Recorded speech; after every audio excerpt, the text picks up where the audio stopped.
Bharatiya Janata party ने केंद्रीय चुनाव समिति की बैठक के बाद लोकसभा चुनाव के लिए 98 उम्मीदवारों की चौथी सूची जारी की।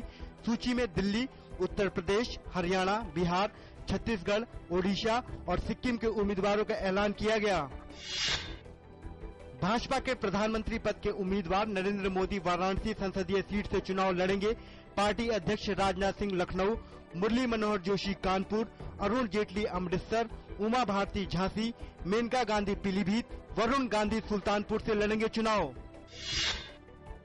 भारतीय जनता पार्टी के नेता लालजी टंडन ने लखनऊ से राजनाथ सिंह को पार्टी का उम्मीदवार बनाए जाने पर कहा कि वे टिकट बंटवारे पर पार्टी के फैसले का सम्मान करते हैं और पार्टी को जीत दिलाने के लिए हर मुमकिन कोशिश करेंगे। आम आदमी पार्टी के संयोजक अरविंद केजरीवाल ने भाजपा के प्रधानमंत्री पद के उम्मीदवार नरेंद्र मोदी के खिलाफ चुनाव लड़ने पर अनिश्चितता बरकरार रखी। उन्होंने कहा कि पार्टी मोदी के खिलाफ मजबूत प्रत्याशी मैदान में उतारेगी। तृणमूल कांग्रेस ने भाजपा के साथ चुनाव बाद किसी भी तरह के गठबंधन से इंकार किया है। पार्टी महासचिव ने कहा कि भाजपा के साथ चुनाव से पहले अथवा बाद में किसी तरह का गठबंधन नहीं होगा। उन्होंने कहा कि नरेंद्र मोदी के प्रति नरमी का सवाल ही नहीं उठता है। आम चुनाव में कांग्रेस को झटका देते हुए तेलंगाना राष्ट्रीय समिति प्रमुख के चंद्रशेखर राव ने आगामी चुनाव में उसके साथ कोई चुनावी तालमेल करने से किया मना। उन्होंने कहा कि तेलंगाना में टीआरएस अकेले चुनाव लड़ेगी। केंद्रीय वित्त मंत्री और कांग्रेस के वरिष्ठ नेता पी चिदम्बरम ने कहा कि इन चुनावों में कांग्रेस के लिए स्थिति थोड़ी जटिल है। उन्होंने कहा कि सभी अनुमान गलत साबित होंगे और कांग्रेस के पक्ष में नतीजों से सभी को हैरानी होगी। मुंबई से सटे ठाणे के समता नगर इलाके की एक बहुमंजिला इमारत में आज सुबह आग लगने से 2 लोगों की मौत हो गई और 4 घायल हो गए।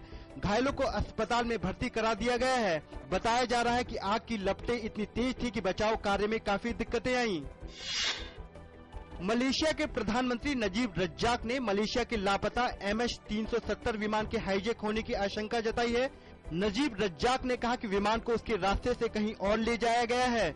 उन्होंने कहा कि विमान के क्रू मेंबर्स और सवारियों के बारे में जानकारी जुटाई जा रही है। यूक्रेन से अलग होकर रूस में शामिल होने के लिए क्रीमिया में आज जनमत संग्रह होना है।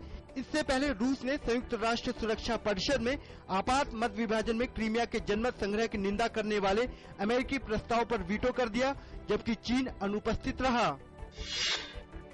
इराक की राजधानी बगदाद में वाणिज्यिक क्षेत्रों और एक रेस्तरां को निशाना बनाकर किए गए सिलसिलेवार कार बम धमाके में 19 लोगों की मौत हो गई।